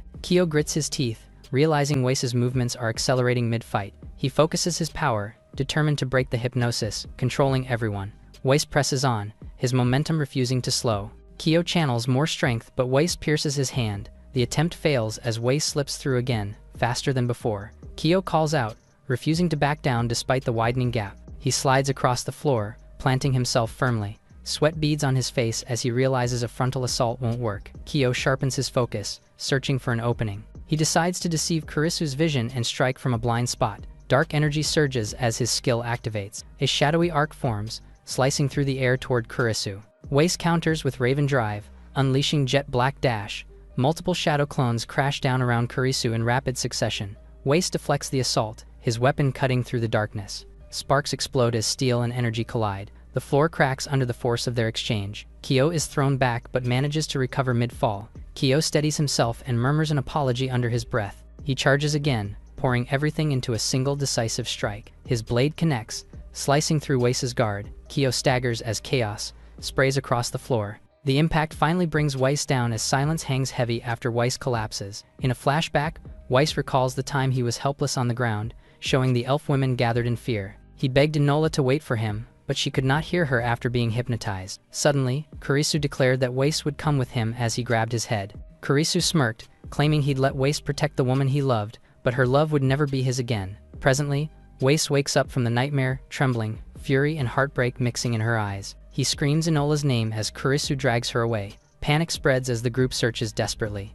Enola's absence leaves a crushing silence behind. Wace demands answers, his voice cracking with rage. Thasia steps forward, telling him to calm down, and promises that she came to save them all. Wace falters, her strength giving way to shock. The aftermath of the slaughter flashes through her mind. Images reveal the elves being violated and killed under Kurisu's rule. Wace stands frozen, haunted by the fact that he worked as a bodyguard for Kurisu. He realizes how cruel the irony truly is. The group gathers in stunned silence as the weight of everything sinks in. A voice cuts through the tension, announcing that Kurisu has returned, as elves welcome their master back. Kurisu enters casually, mentioning that visiting a friend's grave left him in a gloomy mood and orders the music changed. He notices the guests, displaying his sinister gaze. He observes the group below and acknowledges Kyo's presence. He also notices that Wace has awakened, prompting the elf to demand to know where Enola is. Kurisu reacts with mild curiosity as he recalls that she was Wace's girlfriend. He answers him coldly, stating that Enola is already dead. He explains that the hypnosis broke when Enola interacted with a customer, but the memories remained. He calmly describes how his hypnosis directly controls the brain, calling it perfect for business. Kurisu dismisses Enola's death as a waste, saying she could have been more useful alive. Weiss trembles in rage, struggling to process what he just heard. He shouts that he has no heart. Kurisu responds without remorse, saying he has no sympathy for subhumans and admits personal resentment. He steps forward, accusing him of killing his friend. Kurisu announces to the audience that today's show is cancelled and declares Kyo the new Demon King to be executed. He orders the DJ to play something hype as the atmosphere turns hostile. Kurisu tells Kyo to step forward alone while warning him not to try anything. Kurisu claims he will release hypnosis over the entire shop and questions whether Kyo understands what that means. He confidently states that everyone will remember everything once it's lifted. He watches Kyo closely, testing his reaction. Kyo admits she has no choice but to obey as he walks forward under the purple lights as the others watch anxiously. Fuji calls out to Kyo in alarm, but he reassures them silently, thinking that brute force alone won't solve this. Kurisu praises him mockingly and prepares to demonstrate his control.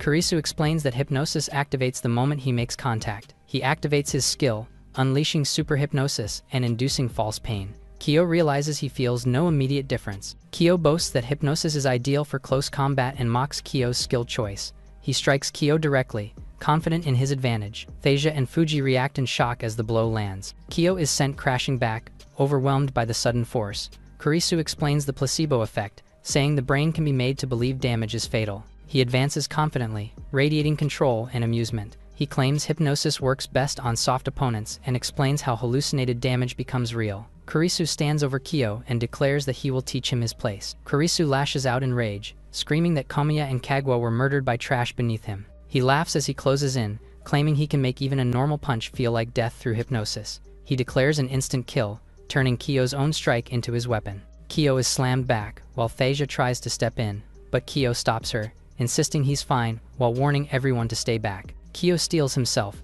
deciding that if someone has to suffer, it will be him. He forces himself to endure, searching for a way through the pain as he recalls their past lives.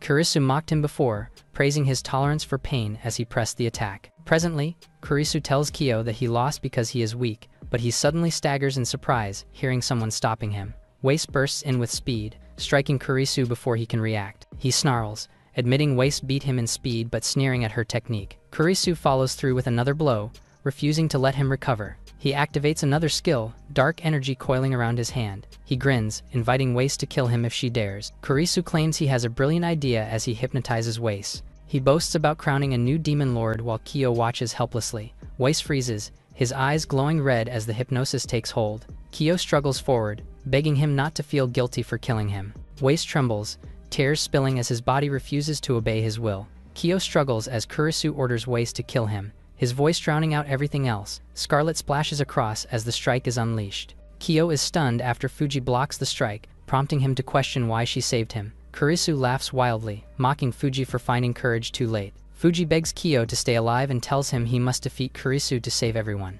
Kyo struggles to breathe, fear and pain tearing through him. Fuji screams for everyone to listen, warning that losing their heads means total defeat. The others watch helplessly as her life slips away. She pleads as others watch not to let Kyo's spirit break and begs him to live. Her voice reaches him through the haze, calling his name again and again. Kyo holds Thasia's wounded body, barely conscious. Kurisu points and laughs, calling Fuji's death pointless and ridiculous. He mocks the crowd, treating the tragedy like comedy gold. The hypnotized elves around laugh along, feeding his cruelty. The room fills with mocking voices and endless ridicule. Kyo kneels in despair, clutching Fuji as they roar with laughter. Kurisu orders the execution to continue, commanding Weiss to skewer them all. Kyo whispers that he won't let Fuji's deaths be meaningless. Kyo activates his ultimate skill, unleashing demonic power. Dark energy wraps around the arena as his will flares violently. A black execution chamber forms, sealing Weiss inside. Kyo declares he'll cut off Weiss's hypnosis once and for all. Kurisu laughs at first, boasting that the skill stores every attack it takes. Thasia suddenly charges forward, declaring no one will lay a hand on their king. Ice shards rain down as her spell floods the chamber. Kurisu dodges effortlessly, sneering that the attack won't touch him. He smirks, claiming his speed far surpasses Weiss's. Kurisu suddenly closes in and asks Thasia if she ever thinks of changing masters. Thasia warns Kurisu to watch his tongue as the tension thickens. Inside the black box, Weiss believes that he hasn't lost everything yet, while Kyo reassures him that he is not to blame. Kyo recalls Fuji's final words and reassures himself that they heard them clearly. Weiss repeats the words meant to keep Kyo's heart from breaking. He steels himself, believing Fuji managed to reach the elves, and asks Weiss for the power to take down Kurisu. The sinister relic manifests before Weiss, offering a pact as dark energy swirls around it. He stares ahead in shock as Kyo addresses him directly, calling him the White Knight. In the club, Kurisu restrains Thasia, mocking her weakness and insisting this was all she could ever amount to. The taunt cuts deeper as Thasia is told that if only she had been stronger, none of this would have happened. Kurisu coldly suggests that the demon lord may still be alive, its words laced with cruel certainty. Kurisu sneers down at Thasia, declaring that weakness itself is a sin and mocking her inability to protect anything. He raises his hand and announces that he will personally deliver judgment upon Thasia. Dark energy suddenly surges as Kyo releases the black box, stunning Kurisu. Weiss appears as he coldly states that the one who truly deserves judgment is Kurisu himself. Weiss senses a familiar presence as emerald wind gathers around him. His eyes widen as he declares that he will pass judgment himself. Kurisu steps forward with a mocking grin, taunting Weiss for breaking free from the hypnosis at last. Smiling confidently, Kurisu boasts that Weiss still cannot keep up with him in terms of speed. Kurisu suddenly lunges forward in a blur, questioning whether Weiss truly remembers him as he launches his attack. Weiss steps forward protectively as Kyo stands nearby, until the White Knight disappears in a flash. Weiss bursts forward, closing the distance in an instant with Kurisu. He reacts mid-charge, realizing the will of the wind has fully returned to Weiss. The White Knight surges past the airflow with steady resolve, vowing that he will not fall behind again. His ultimate skill activates as the will of the wind surges outward in a blinding arc. Weiss narrows his gaze, locking onto his target as the wind sharpens around him. A storm of blades erupts as he unleashes Tempest Blossom Slash. The attack lands in rapid succession, each strike driven by relentless momentum. Kurisu screams as crimson slashes carve across his body, the force overwhelming him in an instant. Weiss walks away as Kurisu's body collapses behind. Kyo stares in shock, realizing the attack was so fast he couldn't even see it.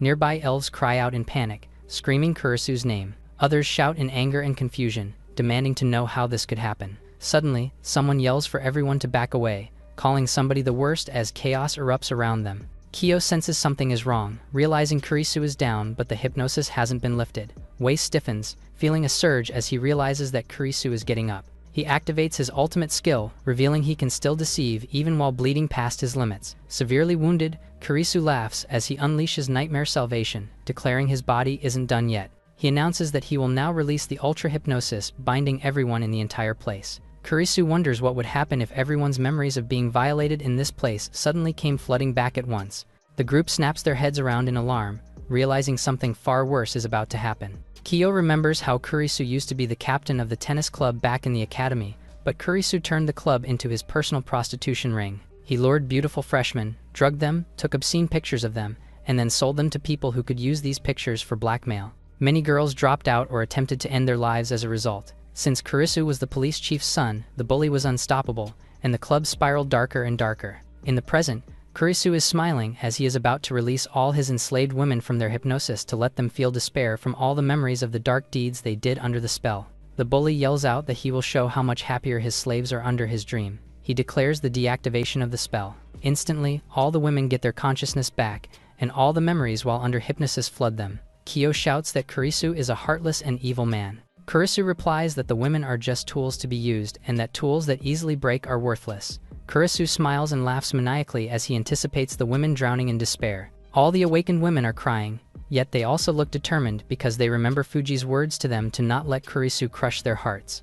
Kurisu and everyone else are shocked to see that the women are attacking all of the customers. Kurisu is helpless as he sees that they won't stop their attack. The bully asks why they are not drowning in despair. The women answer that they will never let him control their hearts ever again. Kyo is happy to see that Fuji's voice has reached them. The demon lord leads Weiss and the women to charge at Kurisu all at the same time. Thasia freezes Kurisu's legs, making him unable to move. Kyo and Weiss strike his ribs with a blade at the same time. Kurisu is still calm as he tells his enemies that everything always goes his way, no matter what. He unleashes his ultimate skill, which makes his body bigger and more muscular. He becomes so strong that he pushes everyone away from him. As energy fills more of Kurisu's body, he explains that his self-imposed hypnosis means he has gotten rid of all his body limitations. He yells that no one is ever going to get in his way. Weiss thanks Kyo for being the reason he has regained his pride and strengthened the hearts of the women of his clan. He admits that Kyo is worthy of being his demon lord. He wears his helmet and winds up a bow as he pledges his loyalty to Kyo.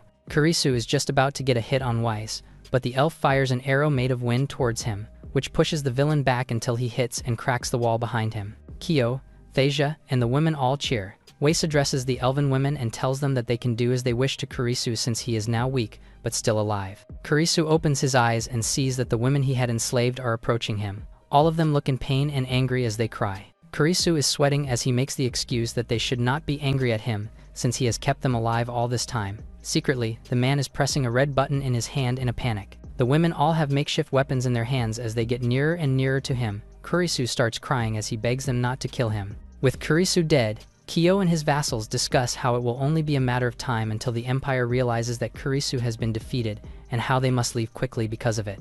Meanwhile, the Nickel Castle and its road are glowing in bright light. A force suddenly breaks into Kurisu's nightclub. It is revealed to be Kira, who is in mid-run. He suddenly attacks Kyo with his blade, and the Demon Lord is just barely able to block it with his. Kira says hello to him as if they were acquaintances. Kyo reviews that Kira's skill is using light to move at the speed of light, all while the villain strikes at Kyo with a barrage of high-speed sword strikes. The barrage would just not stop, and it makes Kyo understand how Kira defeated the former Demon Lord in mere seconds. All Kyo can do is be on the defensive. Kira gets behind him in the blink of an eye and slices the Demon Lord at his side. Weiss and Thasia sneak behind Kira. The villain sees them coming and counters before they can get a hit. He throws both of them to the ground. Kyo screams for Weiss and Thasia's well-being. Kira tells him that he should not dare care about his comrades when Kyo already killed 3 of his best friends. He yells at Kyo with anger about how his friends are gone because Kyo led his monsters into a killing spree. Kyo's anger also shows as he replies that it is Kira who has killed so many innocent people. Kira says he does not understand why Kyo would side against the humans when the demons are not even his family. Kira sees him as someone who went against their purpose of subjugating the demons and now sees him as a traitor of their race. Kyo answers that he was never told to trample on the weak while building a world that is just convenient for themselves. Kira sees that there is no changing Kyo's mind. He activates his light magic and concentrates. Kyo can tell something bad is about to happen. Kira glows brighter, and the place is getting hotter. Kyo recalls that this is the power that burned everything during the war. With Kyo's shadow magic, he envelops Weiss, Thasia, and the elven women in shadow. The flash of light destroys the nightclub building. All of the citizens of Nikol are enveloped with a light as bright as day for 48 seconds. Once he turns off his power, Kira thanks all his fallen friends for making him strong enough to take his revenge. He sees that Kyo is on the ground, unconscious. Meanwhile, a group of giant mechanized robots has arrived on the scene. Kira tells Kaido that he is late. The head of one of the robots opens up, revealing that Kaido is piloting it. Kaido cries for Kurisu and hates that he only pushed the transmitter button for reinforcements at the last second. Kaido slaps himself to calm himself down and go back to business. Kira tells him that he wants Kyo alive, so he can be made an example in front of as many people as possible. Kaido is excited since they can make an entertaining live broadcast of their enemy's execution. Kira leaves Kyo in Kaido's custody as he says that he will mourn for Kurisu and the others. Kaido readies his comrades for work and calls the name of Lizzie. The cockpit of the robot beside Kaido opens up. The pilot, who is holding a gigantic hammer, jumps down to the ground. Lizzie nears Kyo to get a closer look at the new Demon Lord. The dwarf comments that he looks a lot weaker than the old man who came before him. Kaido orders Lizzie to take Kyo to the Sky Whale to be imprisoned. Kaido also tells him not to let this be an opportunity to switch sides and resume her former Heavenly King status. Lizzie replies that Kaido has no worry since she has no plans to start a rebellion that doesn't turn a profit. A few days later, Kaido is on a live stream to introduce the new Demon Lord. Through his live stream, he shows Kyo trapped in his cell to the public. He announces that the rebels' execution will be held in 10 hours at Nickel Castle. He also announces that Nikol's top idol, Karen, will perform a solo live concert before the execution, and that they will be streaming everything for everyone to see. Kaido makes a cute pose as he says goodbye to his viewers. Kaido looks at Kyo in his cell and tells him that he looks pathetic. He warns the Demon Lord that the handcuffs binding him are a mana-suppressing device developed by Lizzie, which means he can't use his skills to escape. He also warns that they are currently on a ship, 10,000 meters in the air, and that even someone as strong as Kyo can't survive that height. Kaido threatens to slaughter all of Kyo's demon friends once they execute him, alarming Kyo. Kaido then leaves him to his loneliness and anger. Kyo thinks about how nothing has changed, regardless of how strong he has become, and is beating himself up for it. He remembers how people used to beat him up and feels like he is still the guy on the ground being stepped on. He feels disappointed that he could not live up to anyone's expectations, while he thinks about all his friends that he feels like he has let down. He regrets that Ren is not here to give him more courage. He hates that he is not as strong as his fallen friend. He then hears someone coming. To his surprise, it is Tatsu, his friend from the mines. Tatsu jokes that he has a knack for getting caught. Tatsu explains that he started a rebellion in the slave mines, but they were captured immediately. After that, he and the other escapees were brought aboard the airship they are now in, called the Sky Whale. Surprisingly, despite being a prisoner, he bonded with Lizzie over engineering and got himself a job on the airship as a mechanic. Kyo is glad to see that he is doing great. Tatsu tells him that he has not given up on taking down Kira. Lizzie appears behind Tatsu, catching him red-handed with talks of killing Kira. Lizzie explains that Kaido's clairvoyance gives him the power that allows him to see everything for thousands of miles, and that he used his ability to capture those who oppose the Empire. It is also explained that there are many drones flying around the Empire, all developed by Lizzie, that let him expand his power. Lizzie warns Tatsu threateningly to never be careless with his mouth around the airship.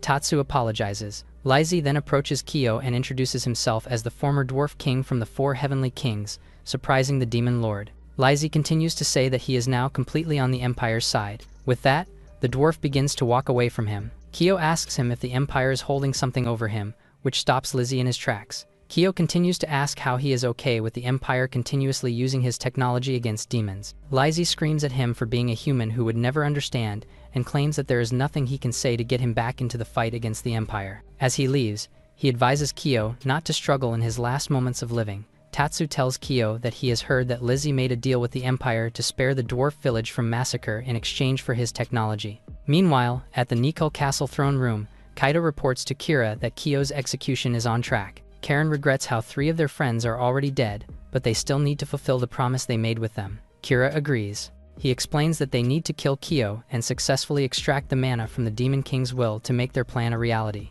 He promises that the 3 of them will see it through for the sake of all their fallen friends. Kaito and Karen make determined looks as they agree with him. Meanwhile, Lizzie is in his workshop, hammering something on an anvil. As he toils away, he complains about how Kyo has gotten caught so quickly. It is revealed that he has just finished a black armor, which he says is made from black dragon scale. He sees it as the only armor that can defend itself from the Hero King's light magic. Later, Kaido comes to Kyo's cell to tell him that it is time for his execution. He makes fun of how Kyo only ruled as the Demon Lord for a short while. Kyo looks back at him with rage.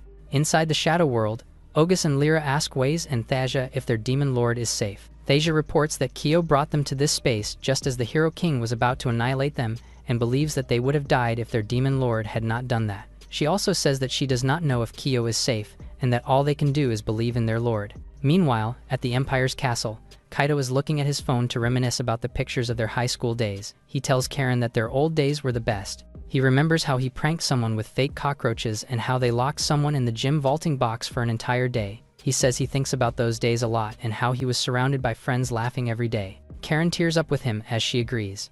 The memory of those days makes Kaido even angrier at Kyo. He swears that he will let the world see him die and make him an example to anyone who wants to cross them. He asks Karen to use her star power to help him. Karen shows a determined look as she says that she wants to debut a song and dance she has been working on. She boards the platform that will send her up to the stage and makes a peace sign to Kaido as she says she will give it her all. The chained-up Kyo is forced to kneel on a huge wooden platform with one of the 2 guards next to him carrying a sword for his execution. A huge crowd came to see his execution. It amazes Kyo that so many people look so happy and cheer for someone's death. Lizzie is somewhere where there are levers in front of him, and he tells Tatsu to be ready for what they are about to do. Meanwhile, Kaido is in the control room and is about to begin the broadcast with the control crew. The speaker broadcasts Kaido's voice to tell everyone that they are sorry for keeping them waiting. The crowd goes wild with cheers and tears. The concert stage starts to fill with smoke. Karen appears on the stage like a sparkling star. The crowd goes wild for her. It is explained that her ability is charisma, and that this means her voice, movements, gaze,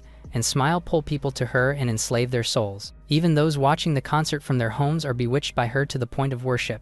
To those bewitched, everything she says becomes the absolute truth. Even those who are supposed to be kind-hearted now torment the weak without hesitation just because of her charm. Karen continues to perform her song and dance, but pauses to face Kyo on the platform. She asks him to apologize before he dies for killing 3 of her friends. Kaido is in the control room and is excited to see that Karen is channeling the nation's rage on Kyo. He smiles as the camera closes up on Karen. The girl demands an apology, so the crowd chants that he apologized too. Kyo feels that he is surrounded by faces that hate him. He laughs.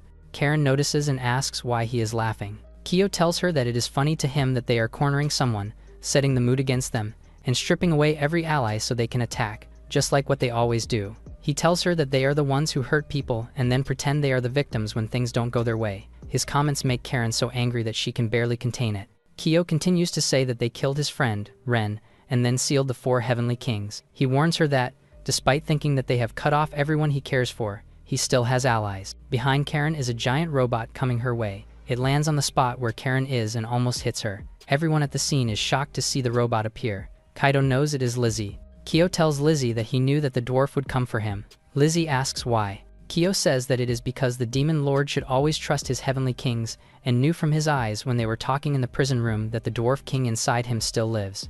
Lizzie laughs that Kyo reminds him so much of the kind nature of the previous demon lord. Kaido shouts through the speaker to tell Lizzie off for being a traitor. He orders everyone to execute both the demon lord and the traitor. He also announces that they will burn the dwarf village and slaughter all the dwarves. Kaido commands all of his mech-suited soldiers to come out and attack. Kaido says that he will turn what they did into live, top-tier entertainment. Lizzie laughs at Kaido's anger and reminds him that he was the one who built his robot army. Meanwhile, at the Sky Whale, Tatsu is in its control room. He pushes the button to shut down all the robot's mana power sources. All of the robot army falls from the sky. Meanwhile, Karen is running away from all the chaos. Kyo's handcuffs release automatically, surprising the guards behind the demon lord. Kyo instantly knocks the guards out with his free hands. Lizzie reveals to Kyo that he programmed the cuffs to release. Meanwhile, Kaido's robot is getting up. He says that all he needs for the robot's power supply is his own mana. He recharges the robot, and it starts moving again. Kyo asks Lizzie if he would form a pact with him and fight by his side. Lizzie answers that he will add on to their contract, giving him the black armor that can block out Kira's light magic. Kyo wears the black armor and quickly feels how it perfectly fits his dark power. Lizzie remembers how much he regrets seeing the former demon lord die right in front of him. He says that he must learn as an engineer and must protect his demon lord this time. Kyo thanks him. For now, Kyo sees the hope of defeating Kira and ending his slaughter and oppression. Just as they are about to start their pact, Kaido's robot dashes and pushes Lizzie away from Kyo. Kaido tells Lizzie, as he slides his robot's head to the ground, that he will kill him before he makes their pact. Kyo is about to go to Lizzie, but 3 sorcerer enemies get to him first. They activate their individual elemental abilities and project them towards Kyo. Kyo effortlessly extinguishes their spells and threatens to kill them if they come any closer to him. The trio of sorcerers gets so intimidated that they freeze up and do nothing to him. Meanwhile, Kaido is continuing his assault on Lizzie. He can predict every move Lizzie makes with his mech suit, as his clairvoyance sees every detail of Lizzie's motion. With his ultimate version of clairvoyance, his robot gets covered with eyes. Kaido brags about how his power perfectly fits robot combat. He charges an energy beam from the mech suit and blasts it at Lizzie's robot. The robot gets blasted back and damages its arms to nothing. Kaido's robot catches up and pushes Lizzie back to a wall. As he has Lizzie pinned, he asks him how it feels to be killed by his own creation. With a smile, he insists Lizzie tell him how he feels. Kyo is suddenly on Kaido's robot head without him noticing. With a punch, the robot gets blasted away and goes crashing into a wall. Kyo asks Kaido how it feels to be punched by the person he used to bully. Kyo then apologizes to Lizzie for being late and explains that it was because he found it too difficult to defeat enemies without killing them. It is revealed that he knocked out dozens of sorcerers, and they are scattered throughout the ground. Lizzie is just glad to see that his black armor is working just fine. Meanwhile, Kaido has already gotten up. He readies his missiles and then launches them all directly at his enemies. A large area of the castle explodes and gets awash in flames. Kaido laughs as he believes that he just killed his enemies. Lightning cracks the sky. Lizzie emerges from the flames while talking about how convenient the covenant to the demon lord is because it has not only given him greater power but also repaired his robot. Kaido sees that Lizzie's robot is whole again and more powerful than ever. Lizzie declares that it is time to settle their battle. Kaido resorts to the fact that they will still lose despite his robot being repaired. He charges while firing many missiles, all while saying that he is the best in mech battle because of his ability. Lizzie dodges all his missiles effortlessly and says Kaido's eyes are useless if his offense is still bad. Lizzie's robot unleashes a blade from its arm that vibrates and lights with thunder. He slices Kaido's robot in two.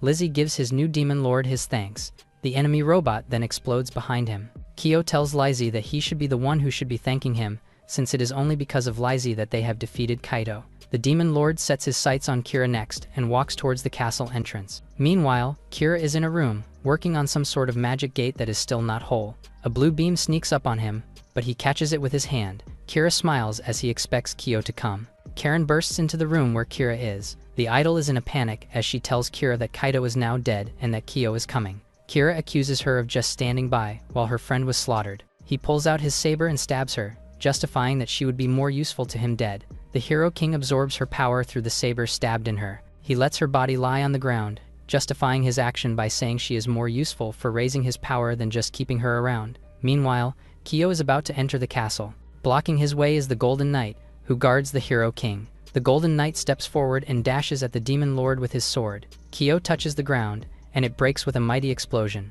Kyo and the Knight still trade sword strikes despite how destroyed the area has become. Kyo powers up his final attack and dashes at the Knight until he is behind the armored enemy. The hit from the sword causes a vortex that sucks the Knight whole. Kyo enters the castle to see Kira ready for him. Kira tells him that he should have killed him when he had the chance, and as he powers up his light power, he swears that this time he will do it. Kira summons many giant monsters, all in white and gold. Kira declares that it is his duty to destroy the Demon Lord. Kyo goes to his knees, so Kira assumes that he has realized he can't win. In his kneeling position, he touches the ground, which becomes black with his power. Kyo replies to him that it is typical of Kira to underestimate his victims. Through the darkness, he opens a portal to the shadow dimension.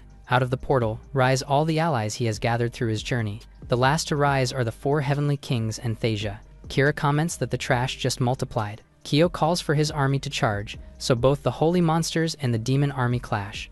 While their minions fight, the Demon Lord and the Hero King face each other. The battlefield has so much destruction that it glows with light. Kira says that he has no time for Kyo since he has an empire to rule. Kyo replies that people have suffered because of him. The Demon Lord recalls all the people who lost so much at the hands of Kira. He tells the Hero King that he will never forgive him. Kira replies that the people he mentioned have no rights. He points his sword, and it lights up as it charges energy. He blasts Kyo with light that is visible even from outside. The smoke clears, and Kira is surprised to see that Kyo has withstood its awesome power. The only area that is not destroyed is the floor behind Kyo. Kira tries to psych out Kyo by mentioning Ren. He admits that he was the one who killed him. Kyo replies that he already knows this, but he is not flustered. He says that he did not come for revenge, but to strike him down for those he oppressed. Kira laughs in amusement at how Kyo is burning with purpose. Again, they cross swords. Kira pushes Kyo back, but the Demon Lord teleports behind him. Kira slices Kyo before he can get near, but it turns out to be only a clone. Kira looks around and sees that he is surrounded by his enemy's clones. Kira activates a rain of light spears, which destroys the clones. The real Kyo appears behind him from a portal on the floor. He stabs Kira from behind. Kira just laughs and grabs the enemy's sword attached to him to prevent Kyo from getting away. He tells Kyo he should have brought a helmet too. The Hero King unleashes a light explosion, which makes the castle glow again. Kira recalls when he was still a small boy, being shouted at by his father for not being as good as his brother. A few years later, Kira was crying as his father yelled at him for being friends with people he deemed unworthy of their family. Years later, his father yelled at him for being second in the finals. Kira made an excuse that there was a transfer student who did better, so the father crumpled his exam paper and told him that there is no place in their family for those who are not number one. The teenage Kira looked so pained by how his father was treating him. He ground his teeth and blamed Ren for being better than him. In the present, Kyo's allies watch the blinding light, and they worry for their Demon Lord. As the light disappears, it reveals that Kyo has been knocked out. Kira explains that he does not have an ultimate ability because his normal skill decides everything already. Kira points his sword at the Demon Lord. Suddenly, Kira laughs and names all of his fallen friends. He tells them that their dream has finally been fulfilled. The tower of the castle behind Kira blasts a light that reaches the sky. Kira says that by killing Kyo, they will be able to rewrite the world. Meanwhile, Kyo's consciousness is falling into an endless darkness. He tries to remember that he was taken out by Kira's light. He wants to escape but fears that he can't get out. He fears that he is alone and will die alone. His hand is suddenly grabbed by someone. Kyo looks and sees that Ren has grabbed him to stop his fall into darkness. Meanwhile, Kira and Kyo's armies are still fighting. Ogus, Lyra, Wace, and Lizzie all activate their ultimate moves against their enemies. The 4 heavenly kings then realize that Thasia is missing. Mysteriously, they see a blue light pass them by. Meanwhile, Kira is concentrating as he makes a speech about how their mission was always to recreate the door once used by the goddess to return to their original world, and that they built their nation for that single wish. Kira also says that only he has plans to use the fantasy world's resources. He adds that he also intends to use magic since it is an energy that holds infinite possibilities. He promises that with it, he will become the supreme ruler of both worlds. He hopes that if he achieves this, then his father will finally approve of him. Kira transforms, now wearing white armor with a helmet and angel wings. He continues to say that the only thing he needs to do now is to use the Demon Lord's will. He floats with golden light as he declares that Kyo's death will be the foundation of his supremacy. Meanwhile, Kyo's consciousness is with Ren's soul. Ren smiles at him and tells him that he has become strong while he was away. Kyo disagrees and says that he strove to be just as strong as Ren, but ended up being unable to save any of the demons. Kyo instantly regrets saying it, as he realizes that he must look pathetic in front of his friend. Ren bonks him on the head and tells him it's not over yet. Ren continues that Kyo's heart is still beating, and Kyo's soul is still alive, so it is still too early for him to give up. Ren promises to give him all his will and power. He pushes Kyo and tells him to beat up Kira. As Kyo falls again, Ren tells him that his friends are waiting for him, and that he must create a world where no one gets hurt.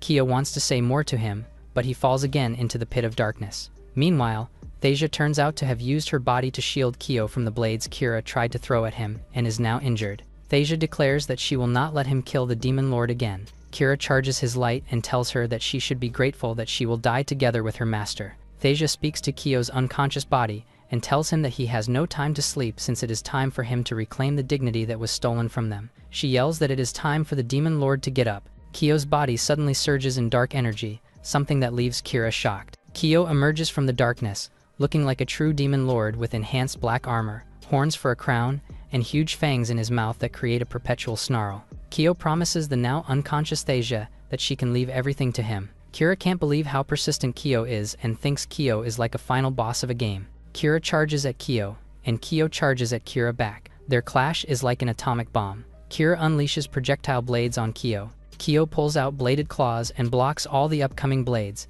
sending them back in Kira's direction. The Hero King, Kira, activates a magic circle, which summons an energy blast towards Kyo. The Demon Lord, Teo, dodges, and the blast explodes behind him. Kyo charges at Kira, so the Hero King blocks Kyo's claws with his sword. Their clash somehow connects Kyo inside Kira's memories, and Kyo sees Kira crying, because Kira was just yelled at by his dad. Their blades make contact again, and it shows Kyo another memory of Kira being jealous that his father is patting his brother on the head.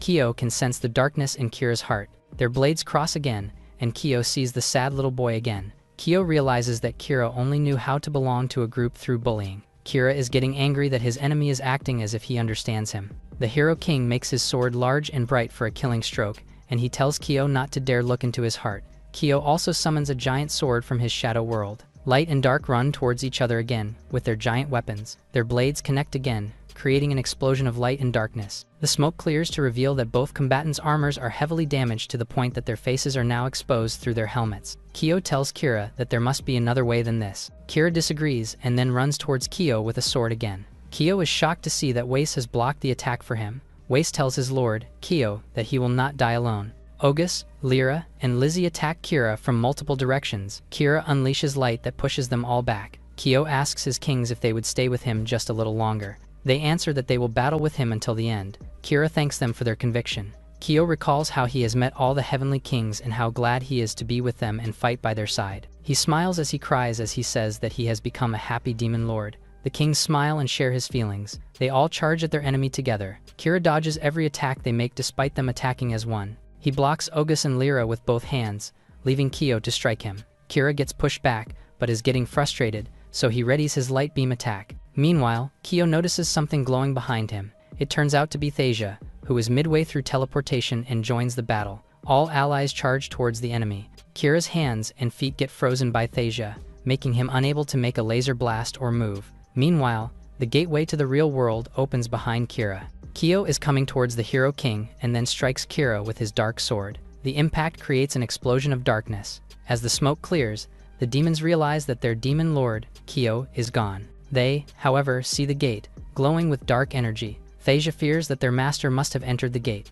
Meanwhile, Kyo is barely conscious as he finds himself in darkness and tries to remember what happened. He opens his eyes, but it is too blurry to see. He tries to find his friends, but he does not know what happened. He finally fully wakes up in a bed, and his wounds are bandaged. He is shocked to see that Kira is on his side, looking at him. He tries to get up to attack Kira, but Kira asks him to calm down. Kira tells Kyo that they are in the real world now, and that their battle in the other world does not matter anymore. He shows Kyo from the window that the real world is now filled with dilapidated buildings, but there are also flying spaceships and alien-looking structures. Kira tells Kyo that humans are no longer in charge of this world. Kyo wonders if the goddess who sent them to the other world knew this would happen. Kira is about to jump out the window with a trident made of light in his hand as he plans to check out the area. He asks Kyo what he will do, but Kyo is too shaken to answer yet.